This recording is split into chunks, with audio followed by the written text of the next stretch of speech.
class had all their kids. But Mrs. Gandy's room was totally empty. And do you know why?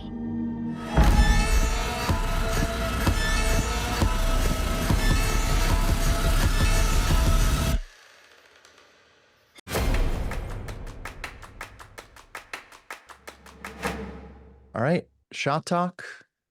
How's it going?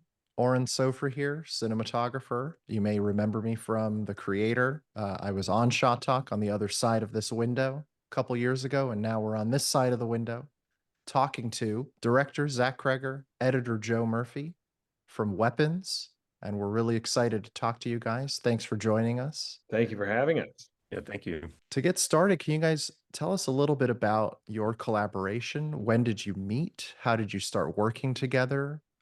Did you meet before this film? Is this your first collaboration, your second collaboration? How did this working relationship start? Take it away, Joe.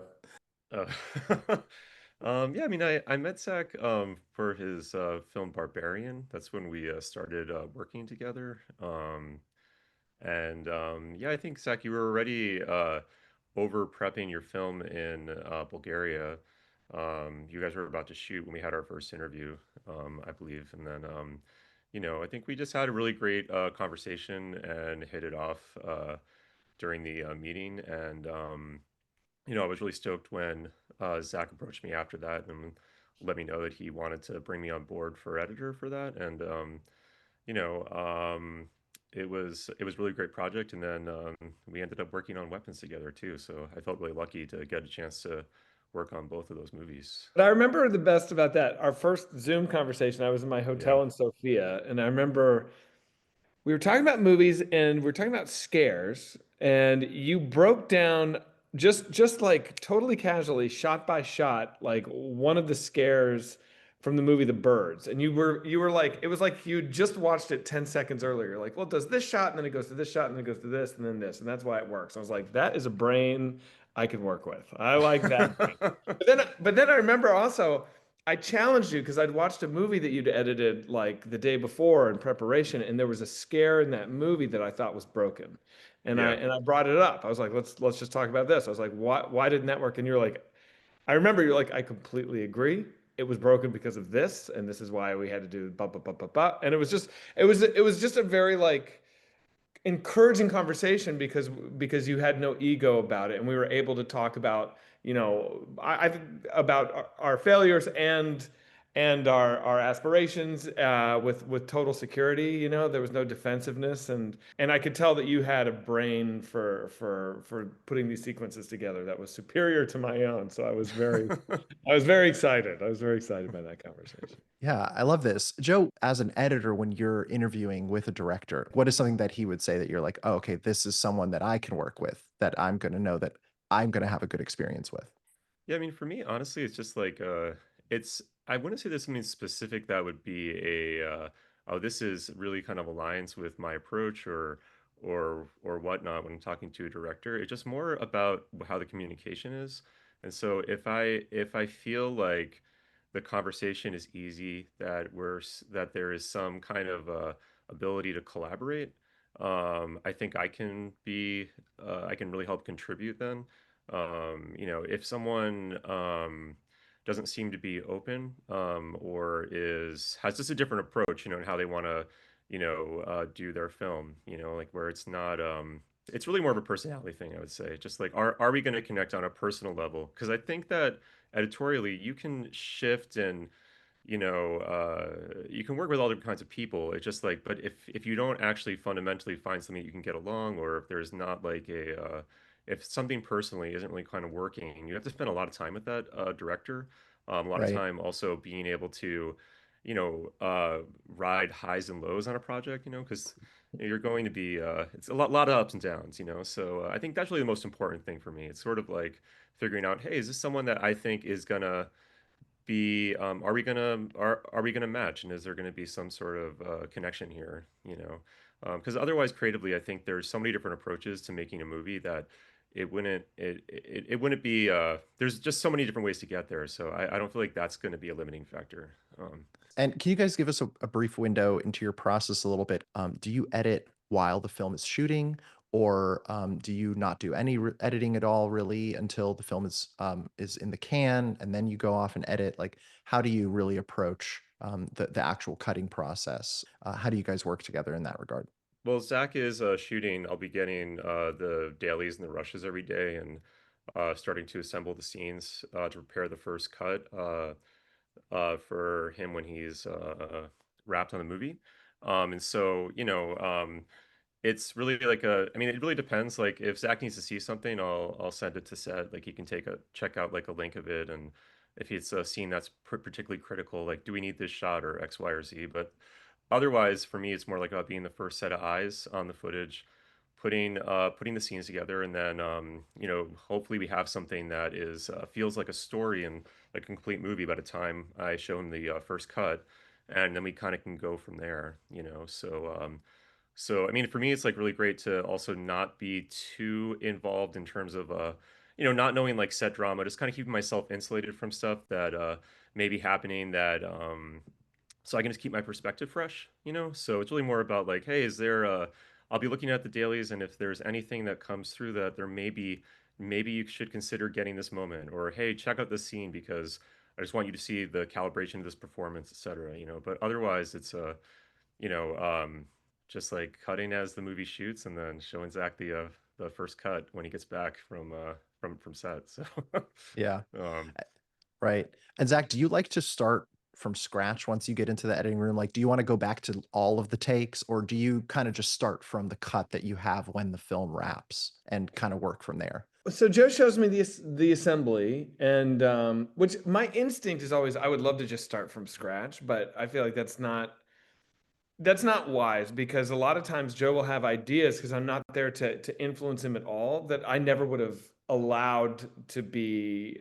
There's just I would have steered him away from certain things. So kind of letting him have his time and to just like do what he would do on his own will show me cool, interesting things that I just wouldn't have been able to think of. Because once I get in there, yeah, I do definitely. What do you think, Joe? I'd say about 80% of everything I want to open up and watch all the takes and stuff. yeah, It's yeah, it's totally. rare that there will be a scene where I'm just like confident, like that's it, in terms of like which takes are selected. But I'd say Joe and I, we, once we watch it through and have our big kind of like, macro conversations about, where it needs to go, what's working, what's not working. We start at, second one, and we probably go through and put every single cut on trial multiple times, and it's iterative, so we'll work from beginning to end, and then we'll go back and kind of do it again and then do it again and hopefully have ideas. We try and always stay open to like big ideas. It's never too late to have a big idea. So it's good. A lot of times I'll pick a scene that Joe's put together, and I'll rip it apart and kind of spend my time rolling up my sleeves. And then, it's pretty clear that when I'm done with that, Joe's first blush was like pretty much the right way to do it. And I mean, it's kind of right. But then I get to just be at peace with it and shut my mouth and feel great. So, That's great. yeah. Uh, well, guys, let's talk about weapons. Love the movie. I Thank you. saw it a couple times in theaters, which was the best way to see it, with a rowdy crowd. Everybody's hanging on every beat and every moment, which is really fun. Um, before we dive into some specific scenes that I wanted to ask you guys about, can you talk about first off, did you guys talk about the film before you shot it? Like, did you guys have any conversations about the film, or about maybe, any editorial ideas before you went to camera? I'm sure I shared the script with you. Yeah, no, you shared the script, and actually there was something. It was really early on in the shoot. It wasn't before camera, but you did mention to me. I had a question for you about transitions in the movie, and you mentioned something about not to be afraid of being abrupt. Like Yeah, certain things would have to brutalist feel. editing was something Yeah, that we talked about. Yeah. yeah, and that was super helpful when I was looking at the footage on my own, because it gave me a kind of just a vibe to go off of for some of the Yeah. transitions between scenes and the story and stuff. Like, So for example, when in Justine's chapter, she flees the auditorium when the crowd is starting to turn on her, and you kind of like smash cut, pushing through the doors, and then she gets in her car and she slams the door, and then you immediately open the door and you're in the liquor store parking lot, and then she shuts the door to her car and she opens it again, and we're in the neighborhood. And so there's no establishing shots. We don't really let people kind of calibrate to where we are. We just kind of try and be a little bit in front of the viewer, so the viewer feels like they're kind of on their heels. Yeah, that was something that was fun to kind of be deliberate about, and then to see it kind of work in the edit was good. That was exciting. ShotDeck, of course, is a wonderful website. We use it all the time for references, for visuals, imagery, lighting, camera. Do you guys look at I totally like relied on ShotDeck like crazy to when I was trying to sell Barbarian, and I had really? to basically put some semblance of what I saw when I imagined the movie, into a PDF file that I would send around to potential financiers. I just lived on ShotDeck, and I Uh, probably use that for 100% of my stuff. So yeah, I love ShotDeck. that's awesome. Do you guys look at editing references at all? Like how do you, look at references for edits? Is that a thing? Do you guys look at specific films or specific, references in that way? I've never really asked an editor director this before. So is that something you guys talk about? Like specific edits? I mean, I don't recall having conversations with you about that, Zach. I mean, like, I'll watch a bunch of movies just for inspiration for editing in general. Just like, I'll always be watching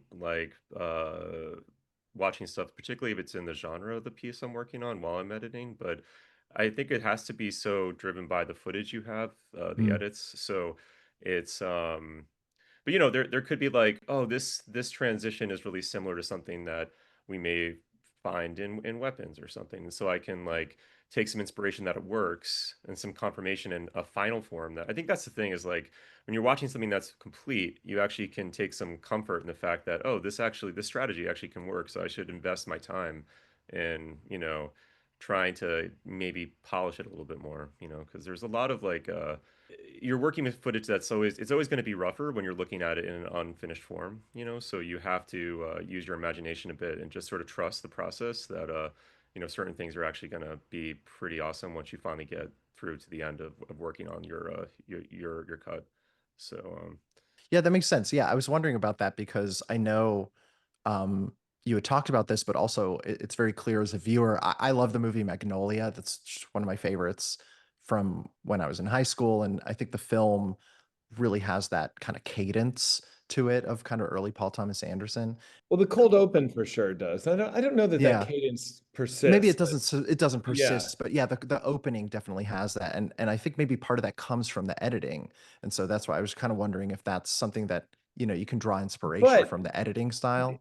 most definitely. I mean, we for sure in the editing, but a lot of what makes Magnolia and that cold open feel like Magnolia is the design of the shot structure. Because what he's Yes. doing is he's whip panning all to the edit. And you can tell like he knows he's edited it before he's stepped on set. He knows exactly where it's going to go. I am not nearly as precise or as brilliant as Paul Thomas Anderson, and I'm not whip panning on the edit in this, but I am like aware, like for example, there's a scene in the cold open of Weapons where we're kind of pushing in on a ring cam, and an officer is like stepping out of the house and he's walking in front of the ring cam, and that he is only there so that I can have a sexy edit where I cut to the reverse and he's walking across the camera and we're a little closer to him. So it's like you do have to you can't just like pull off that kind of Magnolia thing in post. You kind of have to kind of crack that code before you shoot the movie. And I'm not trying, Joe, to detract from the no, no, magic no. that we're I was doing, but actually I'm no, just no, no. I was explaining. about to say actually that a lot of those things are designed actually. So if you're looking at Yeah. something specific, it's like transitions and everything. They usually do have to be preconceived. It's very hard to find like something that for specificity and voice, like they usually have to be preconceived by the director and the cinematographer beforehand. Yeah, one of the benefits that made the edit easier, and that I kind of learned in Barbarian, and now Joe and I are doing Resident Evil together. I'm doing the same thing. Is to photo board every shot of the movie well in advance. And on Hmm. Resident Evil, I didn't have the luxury of doing that because the sets weren't built, so I had to storyboard everything. But that really was a really nice thing to do. It helps me think about the edit as I'm constructing the shots, you know. And it was cool on Resident Evil because I was able to give the storyboards to Joe, and we were able to kind of talk through the storyboards, you know, before I even left to come to Czech Republic. And it's great to consider the edit at all phases of prep and everything. Oh yeah, that's great. Well, actually, I wanted to ask you about the entire cold open. So, really starting from the first shot. So you start with this really fast push in, Yeah. and then there's this series of these feel like very deliberate and designed shots, kind of taking us into the school, following into the classroom and all And the this. idea with these shots is it's kind of like if you closed your eyes and listened to the story, it's kind of what I imagine my brain would conjure up visually, you know, or what the viewer, if you were to shut your eyes, you would probably, you know, experience the story in just kind of flashes of a school in the morning. And so I'm just trying to have that same sort of rhythm and kind of abstract, you know, we're putting it together through just kind of random stuff. Anyway, Right. yeah. So this is really great. So when designing this sequence, for example, you were talking about photoboarding. So is this a sequence, for example, that you photoboarded in prep? I photoboarded every single shot of the movie, every single Oh, sequence. fantastic. Okay, Yeah, cool. even And two people sitting at a desk talking was photoboarded. really, Yeah. yeah. And what does that look like? So do you photoboard it with Artemis? Yeah, I used Artemis. You go there with a couple of stand-ins and you and your DP, and you just kind of, you know, have all the conversations that you don't want to have on set. You know, what if we do this? No, that's not going to work. You know, you get all the cobwebs out and you have all your bad ideas, and then you get to just take your time and just kind of carefully imagine the most fun slash hopefully efficient way of covering the scene. And then you get all those shots and you put them on a big piece of foam board, and then on set you've got every shot you want to get that day is up on that board, and then you can go through and pull those things down or cross them off or whatever you want to do, and it's the most satisfying feeling in the world. Wow. And Yeah. and Joe, do you get to see those photo boards, and do you have I access to mean, that? yeah, I mean, like if unless it's the thing is, it's like a lot of times it'll be unless it's a specifically choreographed scene that I need to kind of see like these short shots. I think like the gas station, for instance. I think there were a number of really specifically placed moments that it was helpful to kind of see like where they were supposed to go. Otherwise, I mean, if we're seeing like in the principal's office, like Zach's mentioning, you know, I'm kind of looking at the actors first. So I want to see what performances were got that day, and then kind of go work from there. Not just not just the shots themselves. But it really all just depends on the scene and the sequence. And then Zach, so you have these photo boards for everything. And first off, do you have enough time in prep to do this? Like, how do you plan out your prep to have enough time to photo board everything? It's rough. Yeah. It's not ideal, and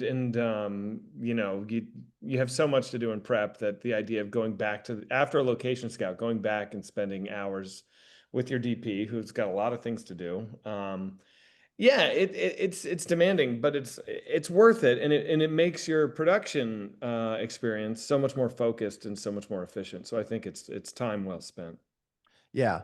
Yeah. Cause I mean, I've been in those situations before. It's like, you can spend hours on a location scout talking about a million other things, logistics and this. I'm talking with your other Yeah. department heads. And then maybe you steal, 30 minutes at the end, like quickly snapping a few angles here and there. But so it's really amazing that you would have the time to get all that. Yeah, you really need to come back and do it with just the DP and the Yeah. and stand-ins and really no one else, honestly, because the more people that are present, the weirder it feels, and the less you actually get to talk about what you should be talking about. So Right. I for this one, it was just like I wanted Larkin, my assistant would go to kind of be the actor, and if we could get away with just one more person, probably the driver, to come and be in the photos like that would be ideal.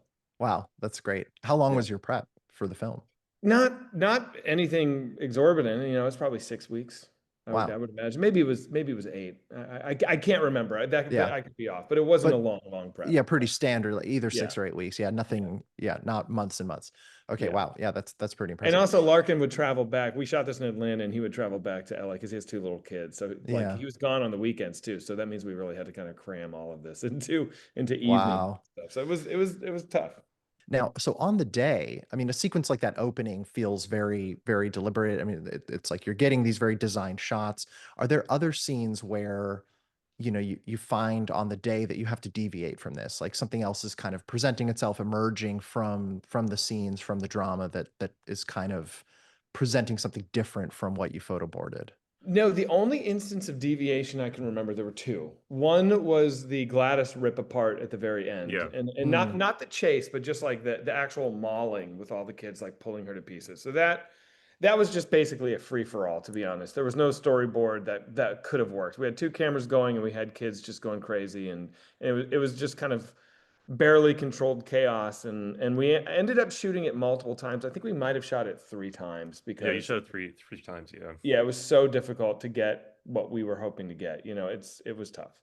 The other instance I can remember was when James emerges from the basement and he's panicking. He just found the kids in the basement and he's running upstairs and he's putting the dresser in front of the door and he drops the spoons and we it's like kind of a very agile handheld shot where we're going down to the spoons and then up to him and in the background you see the parents sit up. I think that shot was basically we ran out of time and we had to figure out how to cram like 4 setups into one. And Mm. so kind of on the fly, it was like, all right, let's just like do it as a oneer. We'll go handheld and we'll make it work. And I think it totally worked. So yeah, but other than that, we were rigid to the storyboards, truly. Wow. Yeah. Yeah, that's really impressive. Well, how about you? Like when you're doing, especially because you've done such a VFX heavy, massive, way Oh yeah, bigger yeah. productions. How much of like creator is storyboarded / photoboarded, and how much are you guys showing up with a shot list on the day? I have to Oh, well, imagine it's probably largely planned, right? the creator was not planned at all. Get out The of here. yeah, the creator was intentionally designed to be not planned. Like it was designed to be found and to be shot in a way that felt almost documentary style. Like Wild. we're going to design a location and a set that's going to be lit 360, and we're going to create like a scenario, and then we're just going to arrive and kind of shoot it and find the shots in the moment, and then find the edit later. Like that was sort of the plan. Wow. And then that must be thrilling. But I am way too anxious, and Yeah. I think I'm too much of a control freak to show up and just be like, everything's gonna fall into place. Like I need a plan. I need a battle plan. I need to know exactly what I'm doing, or I'm gonna freak. I'm not gonna freak, but Yeah, I'm yeah. gonna feel bad.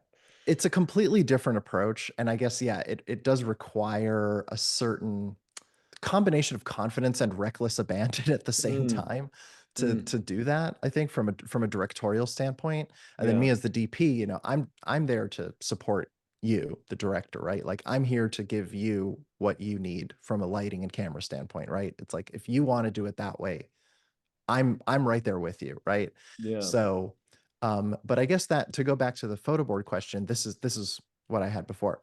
When you're photo boarding with Larkin and coming up with these shots and coming up with all these angles, how much of this are you thinking of the edit and the way these shots fit together, or Entirely. entirely? So you're really Yeah, thinking about like, oh, this one's going to go to this one, go to this one, yeah, or yeah.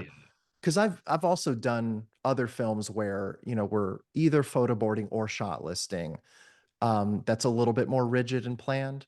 But sometimes, you kind of it feels more like you're gathering the pieces and you're saying, No. okay, well, we're going to Yeah. get this and this and this, but I don't know how it fits together yet. And then, it's more like gathering the puzzle pieces. And then I'm going to sit with Joe later and we're going to find out, like, because you could put it together this way, or you could put it together this way. So, but you're Well, really thinking like this one goes to this, goes to this. that's how I'm thinking. That doesn't Yeah. always mean that that's how the edit turns out, but Right. that's always how I'm thinking on set is like I know exactly what shot cuts to what shot. So I'm thinking, I never want to cut to the same size.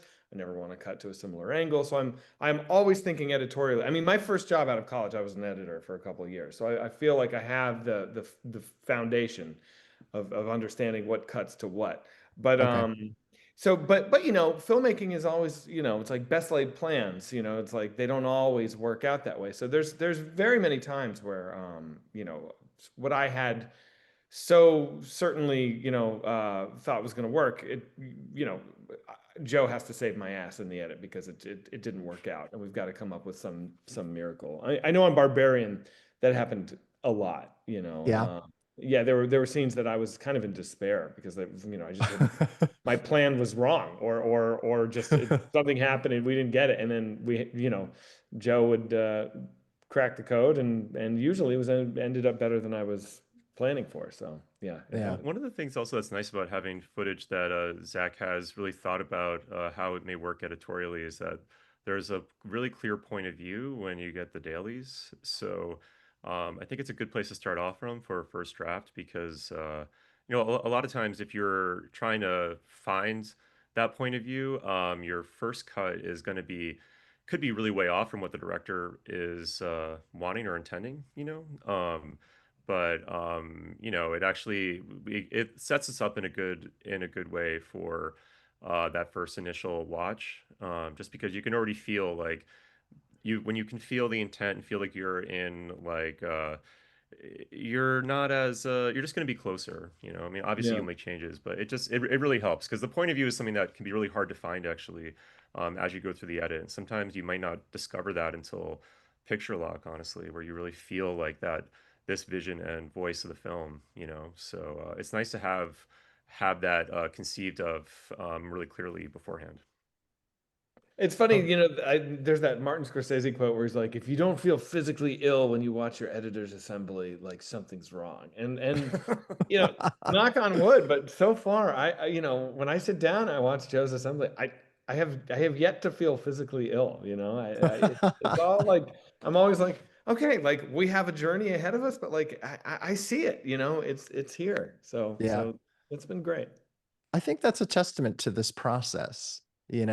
I don't think Scorsese photoboards, not to, I'm sure he throw doesn't. his Well, his maybe he process does on under the certain things. bus, I'm but sure on some sequences he must have, but probably, yeah. I Yeah, mean, you yeah. look at Goodfellas and you can see like there is a measure of deliberate structure there that is so elevated that like there's no world where he's not completely dialed in well in advance. He knows how those edits stitch together, and you can see it in the shot structure. Totally, Um, totally. Werner Herzog. Okay, now that's a guy who probably has never photoboarded anything in his life, and There you go. Yeah, I don't think that person's written even conceived of a shot list. no, they're for cowards, I believe is his. Exactly. Yeah. That's probably he's probably said that verbatim. Well, But he has said that storyboards are for cowards. yeah, well, I get that, but I don't necessarily agree, but No, I mean, so does that mean like David Fincher is a coward and the Coen brothers are cowards? No, like, I don't think so. It's just different. you're all musicians, it's Yeah, just you're doing different things. yeah. Yeah, and even on the creator, I the way I described it was really for, maybe 80% of the movie, 85%. There's obviously sequences in the film that had to be designed. There's big set Okay. pieces, there's action scenes. Those ones were boarded and we deviated from it, but at least there's a plan, there's a structure Yeah. that we had to start from. So it's the same thing. It's like it just depends what scene you're doing and what foundation you need to work off of, right? Yeah. So back to weapons. The next scene I wanted to ask you guys about actually is right after the opening, which is the kids running out into the night sequence, which continues this sort of opening of the film and really sets the tone. So this sequence, it's a lot of shots here, and there's a lot of variety. I wanted to ask about. Well, this one was not photoboarded, so this is this is number 3 here. So I guess Great. yeah. So Yeah. tell me about this one. How did you gather all of this, and what was the plan here, and how did this all come together? Well, we were just, we knew we wanted this to be kind of a long montage. I knew I wanted it to be this song, and so Mhm. we had to probably cover at least a minute and a half was the thinking. And so, yeah, Larkin and I were just always scouting for like interesting, gettable shots. You know, we'd have to get really careful because, you know, we did all of these as second unit after we'd wrapped main unit, you know. And so we'd take a Mhm. skeleton crew and we'd go up and we'd throw like one light up and see how many shots, if we put one light on a condor here, can we get 3 shots tonight? You know, Wow. can I get that house and then that house all using the exact same light, you know, because you just didn't have time. So, so yeah, this was just us running around, not sleeping, Oh you God. know, trying to steal as many of these things as we could with Yeah. beat. And then this was one of those ones where it's like we had all these shots, and then it was just up to us in the edit to just try and cobble it together in a way that felt like not repetitive and boring, and try and like find the moments where the song was swelling and what shot would best serve this musical moment, and when was it too long, and you know, is there enough variety there? How many shots would you say are on the cutting room floor that just never even got used? Not I mean, I'd say there's probably like a third more, I would a third guess. more? Yeah. Yeah. Yeah. Than what we have Yeah. in there. Yeah, very cool. Yeah, the thing that stood out to me watching that sequence is exactly that. It's the variety. It's like there's never a repeated shot, except of course the I wish I didn't do any of these overhead condor shots where it looks down on the neighborhood. I feel like they're just not as exciting, and I think we have 3 of them in there. And but you know, you always want to change things when you watch a movie back. And now when I see it, I just like I don't love those super elevated aerial shots. But yeah. Joe, do those bother you? No, they don't bother me. Well, we're always our own harshest Yeah. critic, but it's just nice that each, you know, shot has a different. It's just everyone's a different shot size and everything. It's there's just a great propulsiveness to it because of that. You know, it's just great. One thing Um, I think is interesting about this sequence is how great this song is. Because Joe, we probably listened to this song, I don't know, a fucking thousand times Oh in the yeah, edit, no, and I definitely. Yeah. never got sick of it. I never got tired of Yeah. it. I think it's a great song. You know. Watch out now, take hold of greedy leaders. that's always the sign of a great needle Yeah. drop, like that Yeah. you can just listen to it over and over again. Yeah. It's the same with a music video. It's like, you know, you're doing a good music video, like you pick the right one if you can listen to the song 100 times and not get sick of it. Yeah. I did want to ask about the needle drops. There's good ones throughout the film, and I wanted to, including this one, of course, and I wanted to ask how many of them were picked in advance versus how many were there other ones that you found in the edit, or were there any songs that you didn't know were going to be in the film? I knew every song except for one that Joe put in. So in the bar scene with Julia and Alden, Dark End of the Street by Percy Sledge was in the script. So that one was in there. But then that scene is about twice as long as that song. And so when I watched the assembly, Joe put uh It's a Walk Through This World Walk with Through Me. This World with Me, the Tammy Wynette version. Yeah.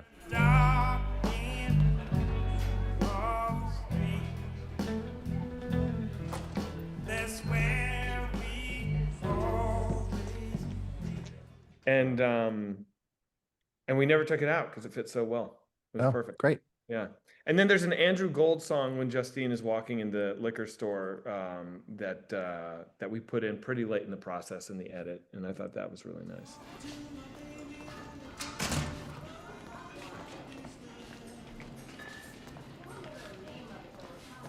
But everything else is very intentional. Like I knew I was going to use that MGMT song in the closing credits. I knew I was going to use that Harry Nilsson song to wake him up. I wanted Alden to listen to that Handsome Family song when he's driving the police car. So it's all pretty much, you know, in the script. Joe, just broadly, not specifically to this film, Okay. but in general, in terms of the process, I'm actually always curious. Is that something that's kind of in your purview, the music editing? Do you work with a music editor? Like, how does that process work in terms of selecting music? I mean, it really all depends on it just really depends on the project. Like yeah, you can pitch a lot of stuff to director for music, but a lot of it comes down to, hey, like what are our options for licensing something actually? It's just more of it kind of really becomes more down to that usually. I think in this case it was pretty lucky that the selections that Zach had in the film uh we were able to get. A music editor can give you suggestions for that. A music editor, for me, is really most helpful with score and temp score. Mm. That's when you can really utilize someone's skills, and who's like a specialist in really helping to, you know, find those right beats and moments and provide suggestions for helping to, carve up a scene musically. But yeah, I would say like for stuff that's like needle drops and for other source music, a lot of that could come in the edit, and then you kind of see what you can get, and then you may have swaps from that based on what's actually can be licensed for the film. And yeah, because I really think there's an art. I mean, just as a film viewer, to Yeah. needle drops and music in films in general, and finding the right ones and finding the editing cadence to kind of get the shots right, I think is really something else. Actually, while we're on the topic, can you talk about the score a little bit and how that kind of came into it? And Zach, did you work on the music of this film as well? Yeah, yeah. Yeah. So yeah, after Barbarian, I knew that like I wanted to make a pivot on how I did music going forwards. And so for Weapons and for the movie we're doing now, what I'm doing is two of my best friends growing up are these two brothers, Ryan and Hayes Holiday, and they're just wildly talented musicians, and they're literally my best friends. We're like brothers. I've known them since I was like a kid. And we were in a band together for a long time, and so we just kind of share a musical brain. And um and I found myself on Barbarian being like, God, if I was doing this with Ryan and Hayes, I could just be like, hey, this part is like blah blah blah blah blah, and they would just kind of like psychically know exactly what I wanted. And so for Weapons, Ryan and Hayes and we before I even went to Atlanta and started prep, we went through the script and we kind of scored the movie. We like the three of us just like wrote music for every part of the movie, and then a little extra, so that I kind of knew what it should sound like when I went and shot the scenes. And then when we were in the edit, we didn't do any temp. They came out to New York, and the three of us would basically, I'd be cutting with Joe in one room, and then I'd walk down the hall, and they'd be kind of working on stuff, and then the three of us would just start kind of like, jamming on the rough cut as it's getting put together. And so as the edit was kind of coming into focus, the score was evolving right along with it. And so by the time we had our first kind of blush pass at the picture, it had all original score top to bottom. And that way, temp love is a very real thing. You can temp your movie, and then when it's time to work with your composer and try and like, beat the temp, it's difficult because you've kind of fallen in love with the temp. And on Barbarian, I found myself just kind of, bludgeoning these two poor composers into just like, give me something that sounds like the temp, and that's not fun for them. And it wasn't fun for me. And Yeah. they were great composers, but I just knew I had to change the process. So yeah, that's how we did it. That's And cool. also just on the just on our first cut level, Zach wanted to watch everything without music. So the only music I had in when he watched the assembly were the needle drops. So there was no temp score, no anything. So it was actually really cool to just experience the movie like that, and really try to make the scenes work dry. And some of the sections too, it's pretty challenging to cut them without score. So especially any of the action sequences in the film. But it was great. It was great to reveal what's working, what isn't, and it also I think it was super helpful to not get attached to anything even rhythmically with a temp score besides even just sound and palette. Just like to kind of just let the footage and the performances dictate some of the rhythm here, and then as we could have a conversation with Zach and the composers, that would obviously evolve how the scenes would be cut. But it was actually really fun to be able to do it that way, and to not have to rely on temp for that. So I always kind of dream like, right now I'm in production, and my aspiration for this movie is that, there's no score, like kind of like Munich or No Country for Old Men. I know Yes. Munich has a little bit more, but just the idea that like you'll put something together that's so powerful that like the score would only impede, and it's like you'll just let the tension of the action just speak for itself, and it doesn't need any help. And it's not that it's a compromise or anything when you're doing the score, but you do start letting yourself take a couple of, what would it look like if we did this here? And it's like, yeah, it's better. It's fucking cool, So I know. so I always try and do something that would be scoreless, but you always end up with something. yeah, somehow it, gosh, yeah, No Country for Old Men really is, it's like this alchemy that it works without the score. Oh, It's, you it's know, infuriating. It's it so is, good. It's because so you good. wonder what would that movie be like with score, you know? It feels like it wouldn't be as good. I wonder if Carter Burwell, if you like were to sit him down tomorrow and be like, all right, dude, like score the movie, just take a bite. And Yeah. would it be What would, better? I don't, I have to think it wouldn't be, you know, because I think that the absence of score is so riveting, but we'll never know. I know. Yeah, yeah. I think so too. I think it wouldn't be as good somehow, but somehow most other movies are better with the score. Like you But take, but you like know, the score out of Munich, Star Wars. I don't yeah, know. oh yeah, I mean, yeah, for sure. And but that's also like John Williams is just like, you know, Totally. so Yeah. miraculous. But like Munich, you know, there's that the scene. And I don't expect a lot of people to have Munich, you know, top of mind, but like One of my favorite movies, but yeah. it's got some absolutely staggeringly brilliant stuff in there. But like the scene where they're going to call in the phone bomb, you know, it is so tense. It's excruciatingly tense and adrenalizing, and yet there's no score there, you know, and it's just the diegetic sound of the street that just makes you lean all the way in, and the anticipation, because there's no score, you don't know what to expect. It makes you feel like anything really could happen because, you know, score, we're so used to score kind of holding our hand and like kind of orienting us toward what's about to happen, whether we think it is or not. That's what it's doing. You know, it's somebody putting their thumb on the scale. But Right. when you're in the hands of a master like Spielberg and there's no guidance, you kind of feel vulnerable as a viewer, and you're like, I don't know what is going to happen. This movie could do anything to me right now, and I think that's such an exciting place to be. So that's why I always kind of want to have none. Yeah, yeah, it's true. And then, but that scene works exactly because of that, because you're in his hands. Yeah, And so it's like the cadence of that scene just guides you perfectly to where it needs to be, because yeah, the rhythms of it, the sound, the cuts, you know, just how information is revealed is yeah, what creates the tension. You don't need the score, but yeah, it's so few filmmakers can craft a scene like that. yeah. Like it's It's rare. It's rare. Gosh, yeah, that's true. Wow. One day we'll all do one. We'll do a scene, at least one sequence like that. It's But then you it's think in of our like every found footage horror movie, and you know they are not allowed to have score. You know, it yeah, violates the central, you know, vocabulary. So, and a lot of them are very very scary. Blair Witch Project is terrifying. Paranormal Activity works. You know, so yeah, that's true. That's yeah. a good point. Yeah. The next scene I wanted to ask you guys about, just a hard pivot, is the and talking about scares, is the scissor scene, cutting Hmm. Janine's hair in the car. Justine is on the stakeout. She's fallen asleep in the car, and now this feels very designed, right? So we kind of come off of her and pan over to the door, Hmm. and this is And all this. this whole camera move, this whole scene was, you know, this I very very rarely write camera moves into my scripts because usually that's obnoxious. Mhm.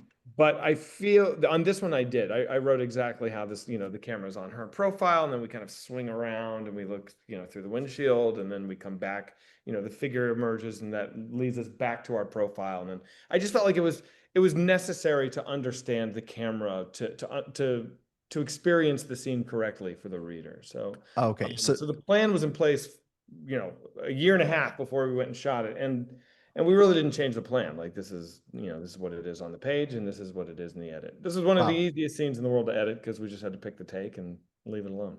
I amazing. have that right, right, Joe? We didn't do much Yeah, I more mean, well, than there was that. a little bit of VFX love here and there, you know, but Oh, where? What kind of well, I mean, I stuff? think we will.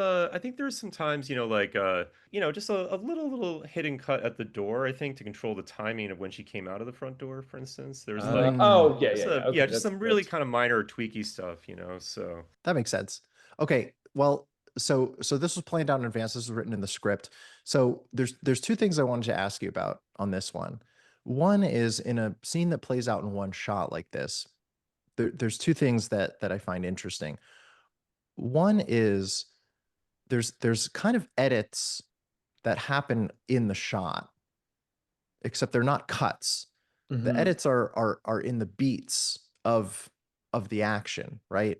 And so, well, first off, do you remember how many takes you do of a shot like this? Like when you have a scene that kind of has to play out like this, how many how many takes are you doing on something like this until you feel like you have it? I would guess somewhere in the neighborhood of like 8 or 9, you know, Okay. maybe as much as 13, but I feel like probably 8 or 9. Yeah, that's about right, Zach. You have beats where, the character has to come out the door and then like you pointed out, Joe, that's something you can manipulate. And then the character stops at the window and has to stand there for a beat and then move. And then they have to get in the car. And then you have to decide how long do you wait until the scissors come into frame.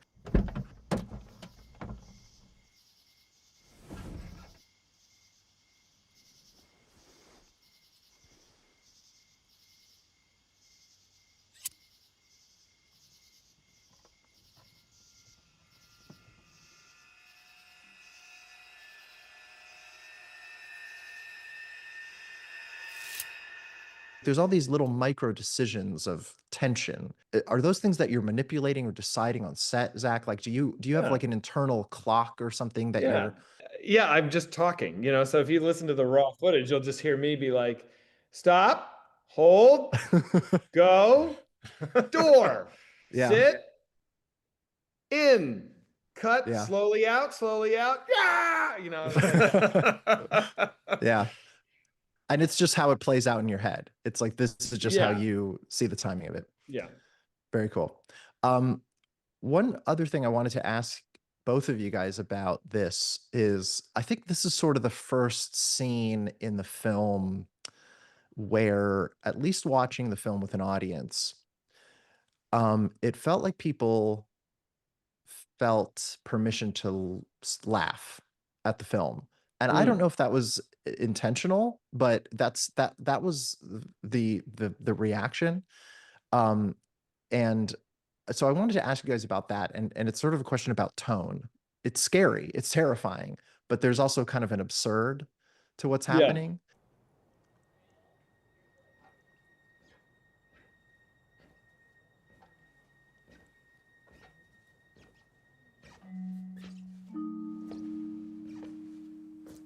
Principal Miller and Gladys.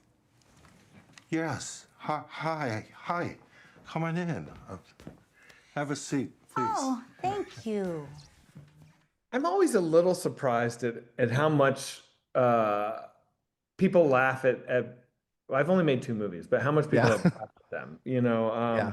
and it's not to say I don't find them funny or I don't put, humorous things into the movie, but there's a lot of moments that I am not expecting people to laugh at that people really laugh at, I can't remember if I thought it was going to get a big laugh when she walks away from the window in this scene. I think I wouldn't have been surprised because it's such a bizarre walk. But I don't think I would have been like, this is going to be hilarious, so just kind of a happy accident. There's a lot of weird moments in this movie that like people laughed at and I was like, that's funny. Okay, cool. Yeah. It never bothers me. I've never been like, stop laughing. What are you laughing at? It's like, I like it. I like that people are laughing, but it's not all of it is by design. But like when Gladys is in the kitchen and she goes like, a bowl, please. I thought that was funny. Yeah. And then her next line was like, it's just it's a peculiarity of mine. I don't even try to rationalize it anymore. A bowl, please. A bowl? Yes, a bowl. It's a peculiarity of mine. I don't even try to rationalize it anymore. The way she does her little kind of hop on her heels as she says that line, I was like, that's so, to me, I'm like, that's so like cute and interesting. And then every time I've seen it in a theater, people fucking lose their shit at that scene. I'm just like, all right, I did not, I could never have known, And then Yeah. anytime there were a couple of jokes I put in that I thought were going to be like really funny and they got crickets. And so, they're not in the Really? movie. We cut them out of the movie. But so I feel like this isn't what you asked, but I am not as funny as I think I am. And if I'm trying to be funny, I am likely to fail. If I just let the movie be what the movie wants to be, then people tend to lean in and laugh. And that's where I should be kind of, aiming. It's kind of it sounds like it's the kind of thing that it's hard to plan, because it's Yeah. hard to know how the audience is going to react. You Yeah. can't really predict what people are going to react to and what they're not. Do you do test screenings for this, like where you're Yeah. kind of finding the reaction? How is that process? I love that process. I mean, to me, one of the best things was that, New Line gave us 2 test screenings that they paid for that were just for us. They were like, we're not going to go to the screening. You don't have to show us the scores or the feedback at all. This is just for you. And like Mm, one of those is really unheard of. At least Yeah. in my limited experience. But to give us 2, those things are not cheap to organize. mm. So to give us 2 of those things where we get to just take the feedback, do whatever we want with it. It was great because, I embrace that feedback. I want this. I make this movie for people to love. I'm not making like a David Lynch film that's just like, it's, if you don't get it, fuck you. I want everyone to like really get and love the movie. But yeah, so we took the feedback and we made a lot of changes based off both of those sessions so that by the time we showed it to the studio, we were pretty confident that the cut was in a good place. And Joe, how is that process helpful to you? Like, what do you take away from the test screenings? And so you did the 2 that were just for you, and then you also did some Yeah. general ones down the road, like the more traditional ones with the feedback cards. Yeah, I mean, for me, the initial screenings are really great just to get a sense of, well, one, get a sense of the rhythm of the film, how pacing is, like where people are losing interest, where things seems to be paced properly, or where maybe the film may be moving too quickly. So you kind of just get a vibe from the audience on that, actually. And that's always something super helpful. And another thing I think for this movie in particular, Zach, it helped us find some areas where we could find some really minor trims for chapter repetition, where there's some of the Definitely. overlapping story, and so I think like it Mhm. kind of confirms some stuff like, hey, this actually, we don't need to see this scene again from this character's perspective, or we only need part of this scene from this character's Yeah. perspective, etc. And I think like that was super helpful in this regards. But for me, it's really a pacing thing. I just like when you're in a room full of people that know nothing about the project and they're just watching it, you can just really get a sense of timing and just the film could be really dragging you, or maybe it has to drag too. You don't always want to just be totally beholden to that. Like there's reasons for something maybe having to feel slow at some points. What were some of the scenes that you saw a little bit more overlap with the point of views that ended up getting trimmed? Where Justine and Alex are confronting each other on the street outside of his house. That was shot from both Justine's perspective and Alex's perspective, and we trimmed out the bulk of what was in the Alex side of that conversation. Mm, So that was one of the scenes that was lopped out. There were a couple scenes that weren't repeats that were taken out of the police officers chapter.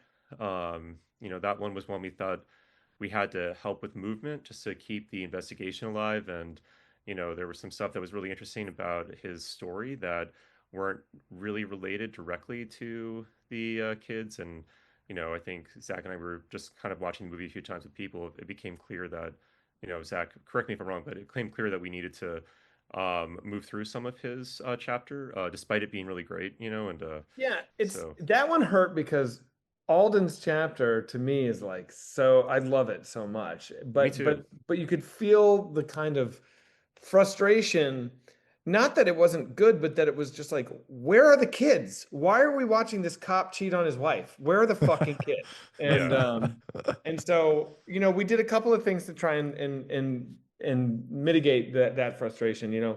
We put on the radio, like, and the radio announcer talking about the kids, and then we added some ADR in the police station where the other cop who's talking to the chief is like, referencing the kids. So it's like, don't forget, we're still in the movie about the kids. We know, Yeah. we haven't forgotten. Somebody needs to just tell this guy his kid is not the only kid missing. There's 17 kids. We also had to cut a scene out of James's early chapter, The Junkie, because he goes to a drug mm, dealer's house and gets punched in the face and all this stuff. And I thought it was such a great scene, and it was a fine scene. But like I realized, like, people are going to be pissed off until James shows up at Alex's house in the rain, and you see the Yeah. house, and then okay, this was all building towards something. We're back to the central mystery. So it's like any fat that was between Alden's beginning and James finding the house had to go. And so that we had to make some cuts that were a little bit painful because I really love some of those scenes, but I think ultimately it was for the best. Yeah.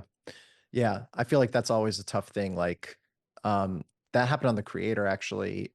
There's so much material. I mean, they cut probably 40 minutes out of the movie. There was Whoa. all this, yeah, all this flashback material that was really, really good. But it's one of those classic things like in storytelling where you shoot all this stuff and all this material that's really, really great. You know, when you sit down and actually look at the story, you're like, okay, well, the story actually only really starts in that case, it's a movie about people going on a mission, right?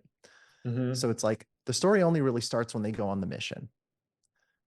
Anything before they go on the mission is ultimately window dressing. It's like setup Yeah. and character fluff and all this, and it's great. But until they go on the mission, everyone's just waiting for them to go on the Yeah. mission. So everything before that is like, all right, can we start Yeah. the movie already? You know? Yeah. And it sucks to cut because it was all really great stuff, but you don't need it really, you know. So Yep. it's painful, but you No, just you got to always get want them to going. start not just the movie, but every scene at the latest moment you can cut into the scene, and you want to get out at the earliest moment you can get out of the scene. And I Yeah. feel like that's the same for the movie itself. You know, it's Yeah. like when That's do I have to start telling the story? right. The next scene I wanted to ask you guys about was Archer's dream. I wanted to ask about the tone in this scene. It feels, it definitely feels different. Like if there feels like kind of more of a dream-like quality to this, and obviously it is a dream, but I wondered if there was something in addition to the way that it's shot that lends it kind of this otherworldly quality. Like, is this something that you guys talked about in the edit? Like, is there something a little bit different about how you approach this? The element that really keeps us in dreamland is that low kind of black noise, drone. Matthew.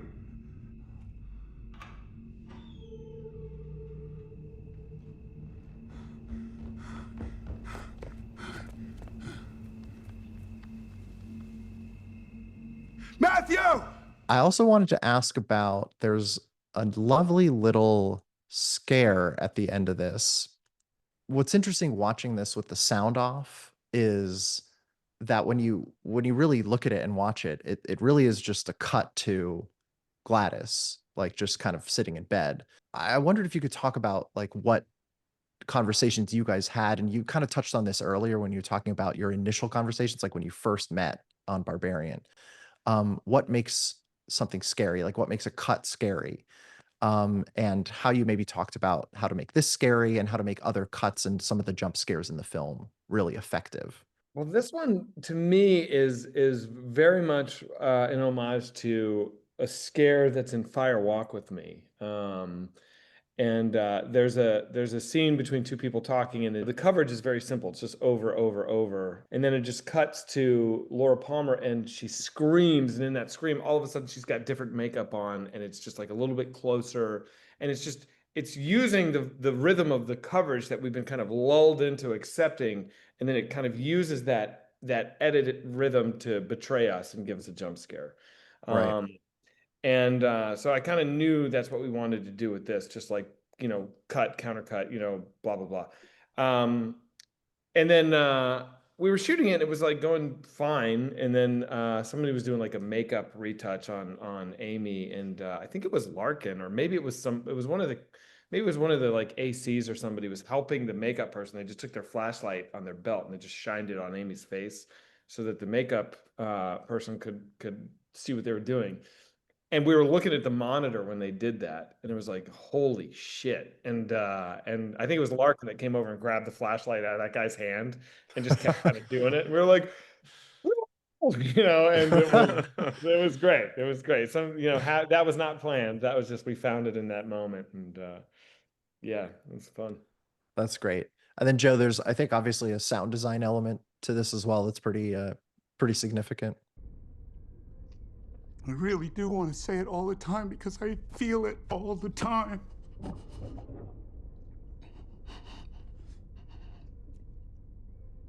I love you so much.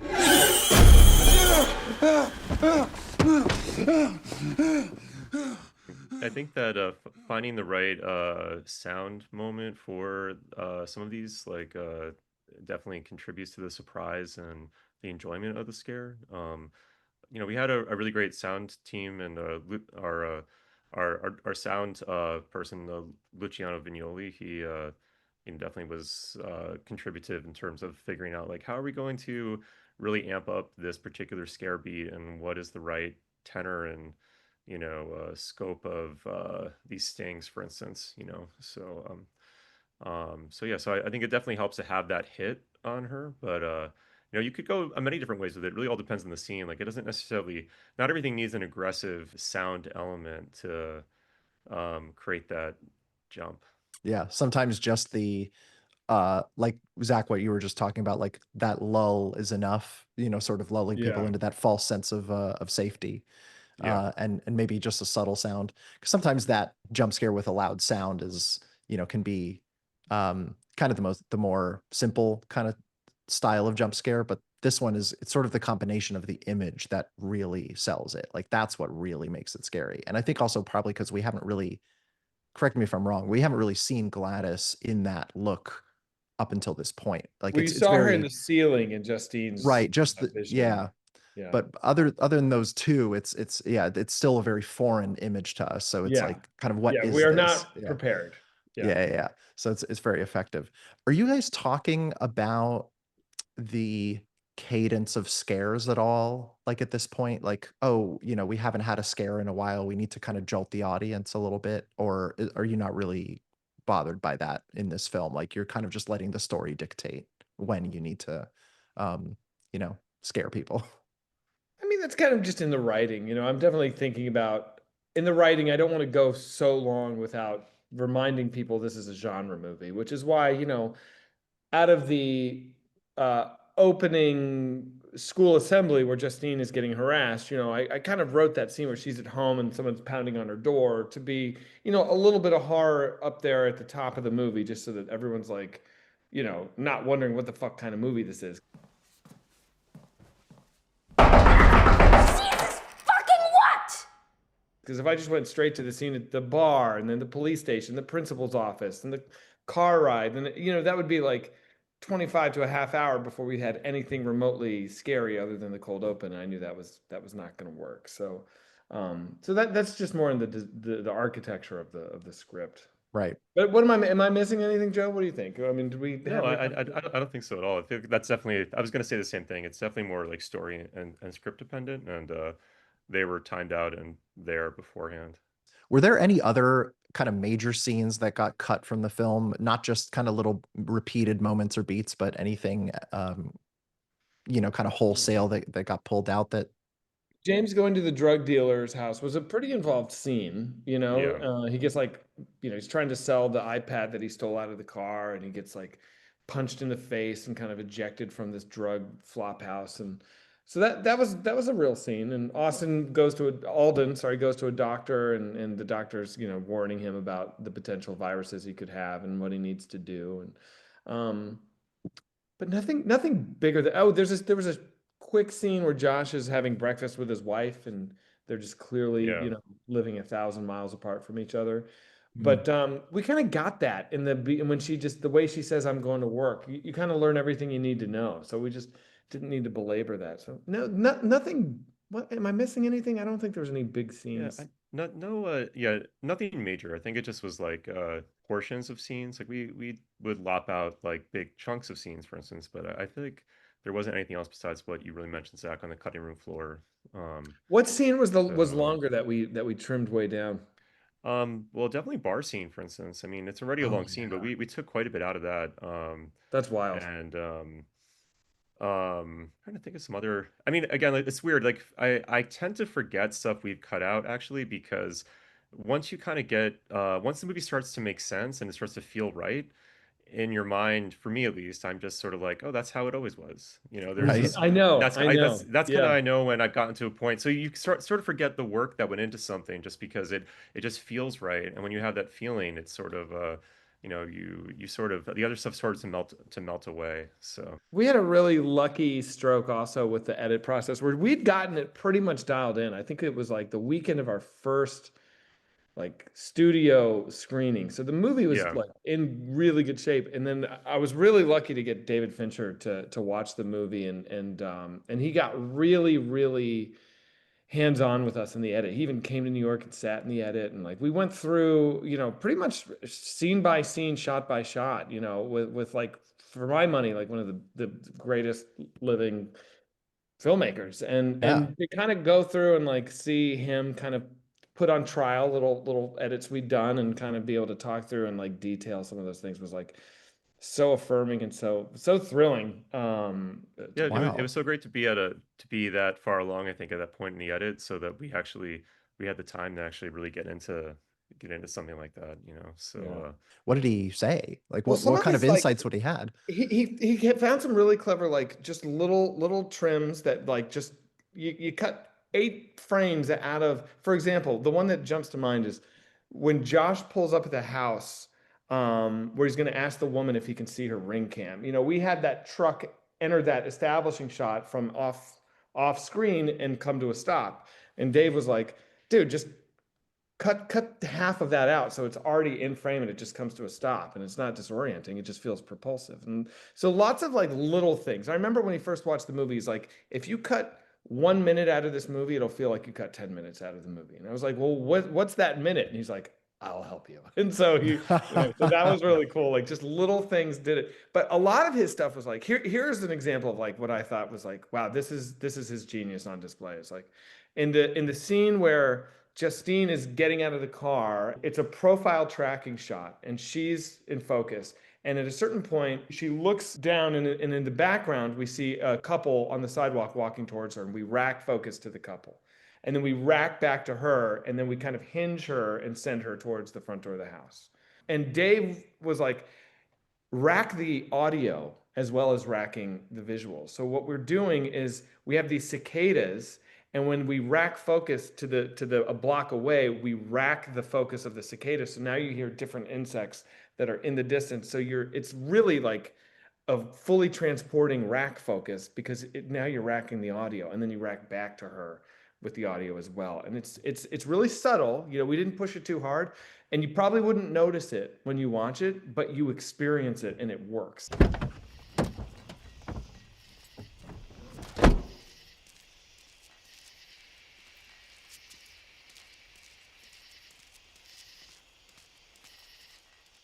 And so things like that, I would never have thought of that sort of thing, but he thinks about that stuff, and it really challenged me to think like everything could be a little bit deeper. You always have room to go, even with a shot or something that you think is done. You can always deepen it.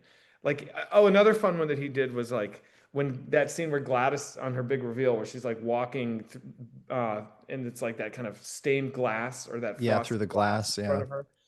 He was like, give her shoes like an orthopedic squeak.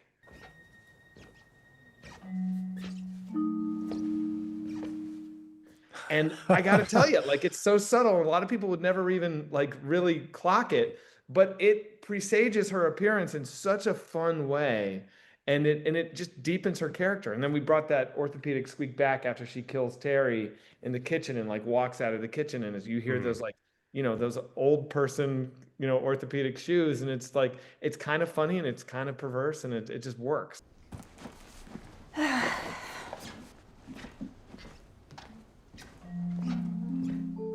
Things like that, that was just a joy to be able to just, get some diamonds from him. Wow, but that's such a clever thing, because something like that it's like the keys in ET, it's like a little character detail, like an audio character detail, so that when it comes back later, it clues you in, Yeah. that a character is present, and it also is like kind of a plant and a payoff. Man, that's that's really great. Every single one of those is like such attention to detail. Yeah. That's Yeah, wow. definitely. Just to be a fly on the wall, and then just to soak in all of that Oh my God, must I have just been felt like amazing. the luckiest guy in the whole world. Yeah. I wanted to ask you about two other little sequences. First was the double sequence of chasing James. So this is one that you did show from two different points of view. And we did cut it down, in James's did, yeah. chapter, he ran all the way until he got tackled.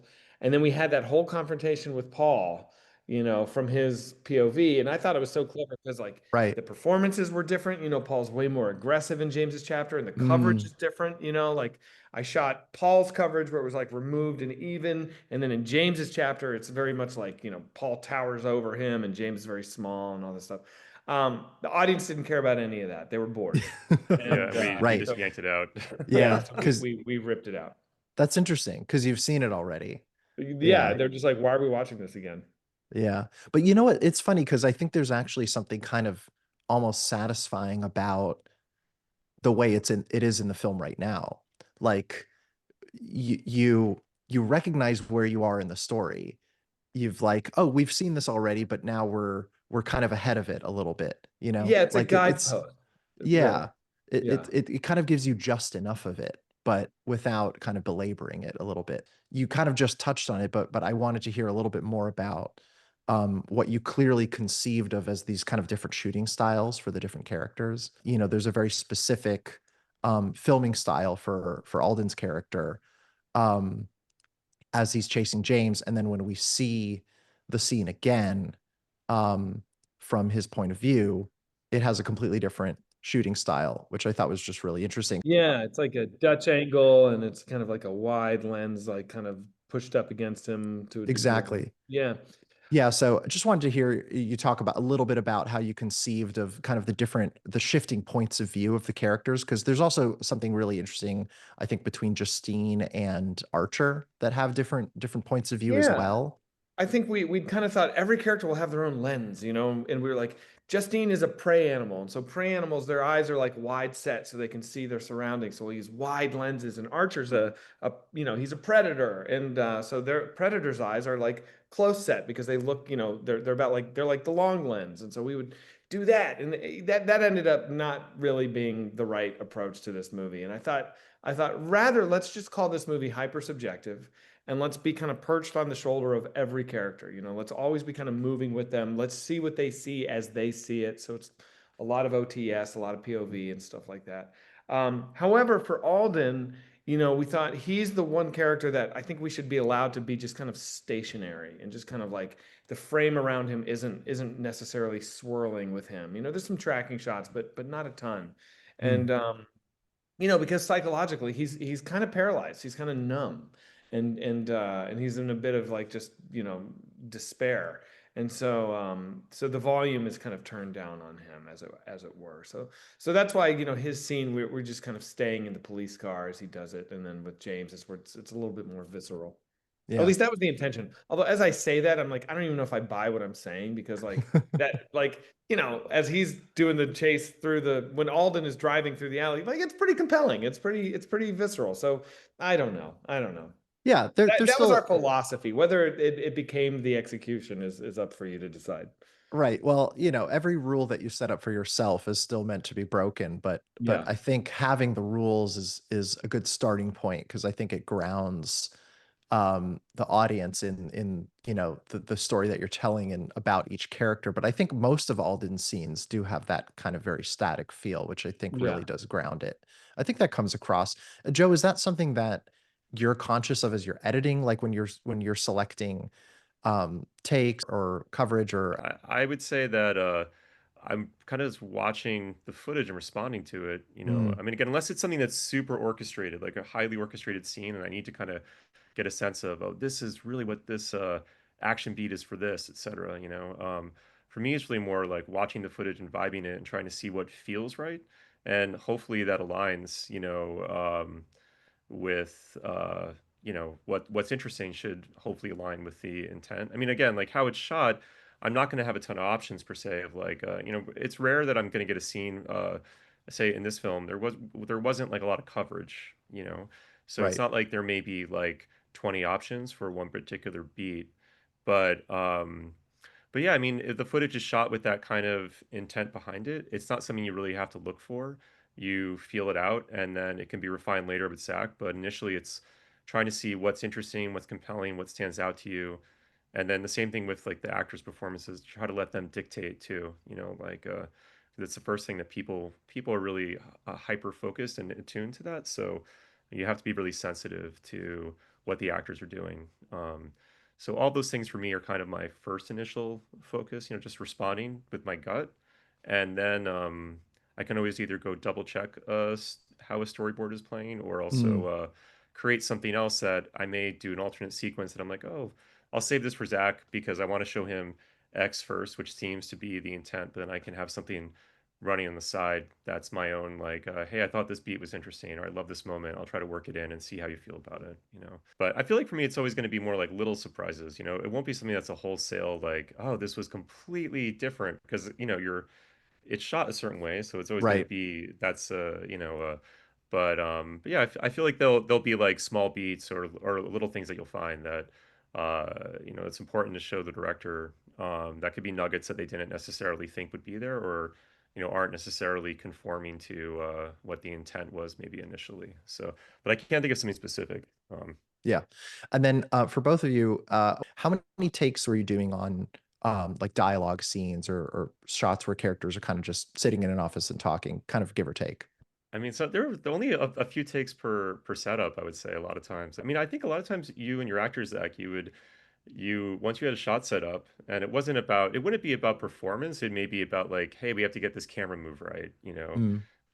I would say, right, Zach? So you'd have like usually only a few takes per setup. Yeah, I would feel like the more bread and butter scenes were much more limited in terms of like takes versus, they say, like scenes for a oneer, which would make sense. If you're doing a oneer, you have to get it right. So you're gonna may shoot Yeah. it 16 times versus like Oh yeah. five. Yeah, yeah. There's a lot of moving So parts, and it's yeah, it's yeah, it's yeah. hard to get something Uh, to nail something right. It's a yeah. lot of technical pieces. Yeah, yeah.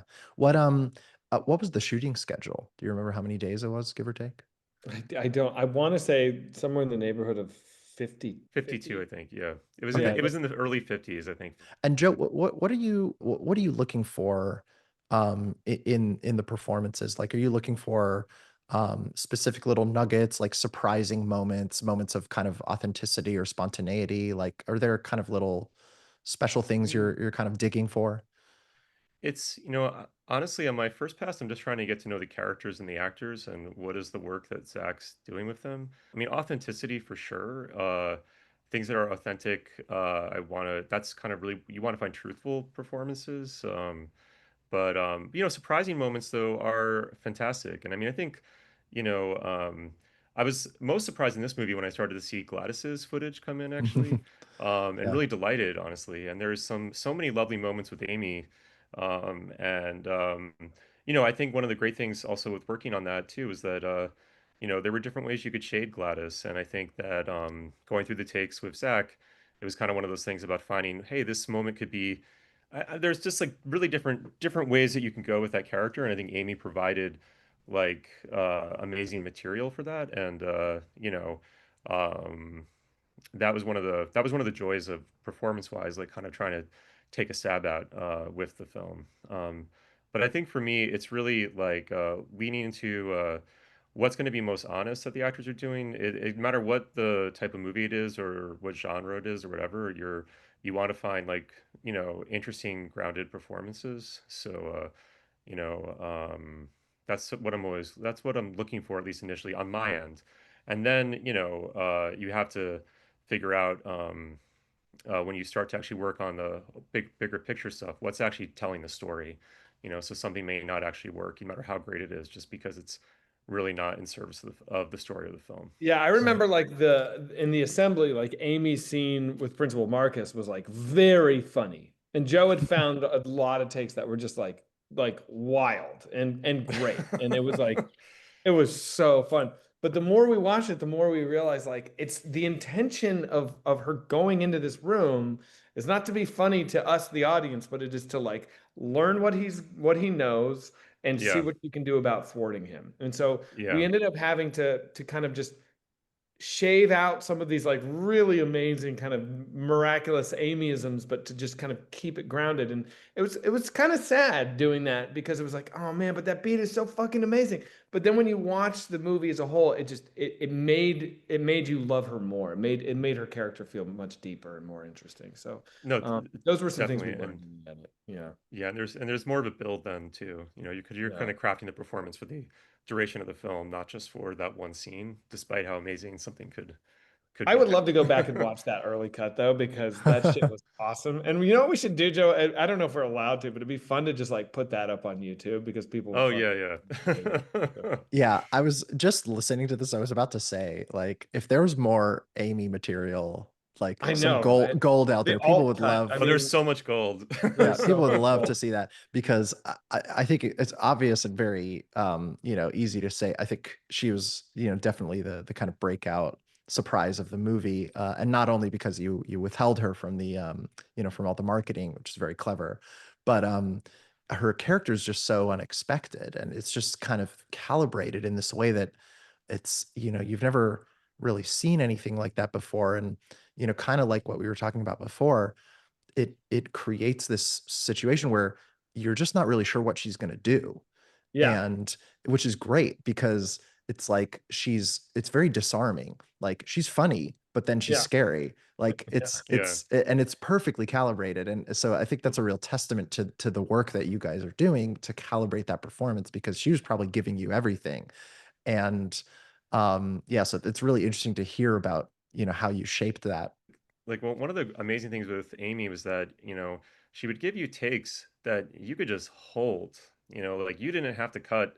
Like, if there's a close up in the scene where she's threatening Alex that we used, Zach, and there's no need to cut away. It's No, incredibly frightening. Her timing is just impeccable. Like, wild. so it was just so compelling from like the first moment I saw the dailies. I was like, wow, we just, I'm excited that we can actually just stay in this shot and just like, Yeah. it's bone chilling, but also amazing, Yeah. so I vividly remember the moment when we were filming that take and watching her do that one take and just being I think I was crying and just being like, this is so much more than I would hope that I had hoped for. And she just delivered, man. She's so formidable. I mean, honestly, that scene in the kitchen, for me, it's like when she comes through that front door and she's like, "Oh, I absolutely love this house." Oh, I absolutely love this house. Look, a giraffe and a green Chinese that's original in there. I bet it is. It's like she's being so brilliant there. And then, it's a little bit of a complicated camera move. And then we hinge around this door. We go into the kitchen. It's still the same shot. And the way she just like plops her bag down and is talking, and then she goes into this like super dramatic phony like cough kind of a thing, and it's all these, she's doing so many different colors, she's painting with a lot of colors and a complicated move, and it's very precise, and yet it feels totally natural. I mean, that's just the kind of shit that, like, you need somebody at a very high class to be Yeah. able to pull that off. Not everybody can do that. And I just got lucky that somebody of her caliber was down to come and take a risk on something like this. So we got the right person. Yeah. I mean, this is a bit of a pivot, but can you talk a little bit about the casting process? Well, it was tough, man, because I had a completely different cast originally. Right. I had almost everyone cast. Austin was the only one from the original cast that hung, Right. He and stuck then around. Yeah. yeah, he stuck around. But everybody else, didn't. And for some reasons that are great and legitimate, and I totally understand it. Some reasons that I'm, saddened by, but that's showbiz, and it's okay. Sure. But yeah, I'll tell you this though, I wouldn't change. I wouldn't change anything. I feel like we have 7 leads of this movie, right? Yeah. And every single one of them, I think, is the exact right person. And so I don't know what to say. I'm thrilled. Yeah. And how did Amy kind of come into the picture? I was just searching high and low for who would be right for Gladys, and I went and had lunch with Amy right before everything fell apart. And Mm, and when everything fell apart, I knew like I wanted Amy, and I told her at that lunch, I was like, I'm gonna give you this role. But like I'd say 3 days later, before we could even get the deal work, business affairs, getting that stuff out the door, before that could even happen, everything collapsed for us. And so it was about a year, I think, right, Joe? It was almost a yeah. year of waiting. And I'd check in with her every few months and be like, you know, hope you still like me. I'm coming. I haven't forgotten. She'd be like, okay, the life of an actor is so often like, you get promises and they never happen, Right. So it was a really good day for me when I was able to, call her again a year later and be like, okay, it's coming. We're doing it. And thank God she hung tough. And Yeah. yeah. I love it. I mean, what's especially incredible about her performance, among many things, is that like she's able to deliver this extremely calibrated performance, and that you're hanging on every beat and every word. But her look, I mean, this is also a testament to your makeup and wardrobe designers. Like her look is she's kind of insane, and she sells it. Like she just you believe it. Like Kind of she's insane. That's a yeah. great way to describe it. It is. I mean, the first time you see it, you're just like, who is this person? And Yeah. why does she look like this? But you just believe that this person would dress this way. And like, it's very odd, but the way she acts kind of matches the way she looks. And Yeah. it just, you just believe it the whole time. And Yeah. it's just it really is like this amazingly calibrated performance. So it really is a testament to her. And it's Um, a testament to her. It is a testament to the designers. very There much, were yeah. many Conversations, and Trish Somerville is the costume designer, and Leo and Meliza and Jason. We had so many amazing people come together and really bring their own specific expertise into making something that was a whole. So as much as I can take some credit for writing it, and Amy can take some credit for acting it. It was a lot of people making Gladys kind of come to life, and it's a product of all of their imagination. So yeah, it's great. That's what I love Yeah. about movies, dude. And it sounds so like saccharine to say it, but like that's why it's like my favorite art form, because it is so many people all inputting their talent into the same thing. Like this scene with Gladys in the kitchen, raising that bell is like, you know, people designed that bell. People designed what she's wearing. There's